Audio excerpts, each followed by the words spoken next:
Hi everyone, আজকে দুপুরবেলা বেরিয়েছিলাম একটা ইভেন্ট অ্যাটেন্ড করতে। আর এখন গঙ্গার ধারে ব্রিজের ওপর দিয়ে বেশ যেতে ভালোই লাগছিল। আমাদের এখানে খুবই ঠান্ডা পড়েছে ফাইনালি, প্রায় 11 ডিগ্রি। সাধারণত আমাদের এখানে একদমই এত ঠান্ডা পড়ে না, তো অনেক বছর পর এরকম ঠান্ডা পড়েছে। দেন ফাইনালি পার্ক প্রাইম হোটেলে পৌঁছে গেছিলাম। এখানে ইভেন্টটা অ্যাটেন্ড করার ছিল, আর এখানে যাওয়ার পরেই প্রথমে কোল্ড ড্রিঙ্কস দিয়েছিল, তার সঙ্গে স্প্রাইটও অপশানে ছিল, বাট আমি কোল্ড ড্রিঙ্কসই নিয়েছিলাম। আর দেন চা বা কফিও দিচ্ছিল, বাট আমি এখন চিনিটা একদমই খেতে পারি না, তো ওই জন্য আমি চা একেবারেই নিইনি। চা আর কফি দুটোই মনে হয় ছিল।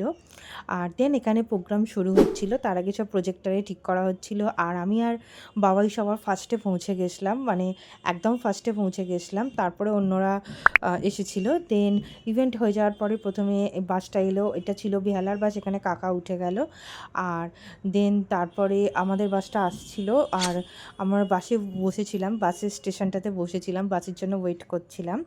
আর ফাইনালি আমরাও বাস পেয়ে গেছিলাম। আজকে যেহেতু স্যাটারডে ছিল, সেই জন্য বাসটা একটু ফাঁকা ছিল, অতটা ছিল না। এখন অফিস টাইমও নয়, 5:30, 6:30 হলে তো পাওয়াই যেত না। আর এই বাসটা করে আমরা এসেছিলাম আন্দোল স্টেশন রোড, নিউ টাউন।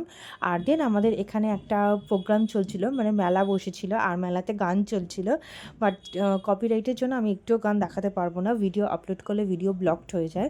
কোনো সং থাকলে বা কোনো সিরিয়াল বা সিনেমার কিছু একটা পার্ট থাকলেও সেই ভিডিওটা ব্লকড হয়ে যায়, তো সেই জন্য আবার তখন সেটাকে মানে আপলোড করতে হয়, ক্যান্সেল করে, কাট করে। তো মেলাটা বেশ ভালোই লাগছিল। একটু আমার ব্যাগগুলো ওভার প্রাইস লেগেছিল, মানে 300 বলছে, যেগুলো 200 আর 250 আমরা নর্মাল শপে পেয়ে যাই। দেন ওখান থেকে বাড়ি চলে এসেছিলাম। So that's it, subscribe for more.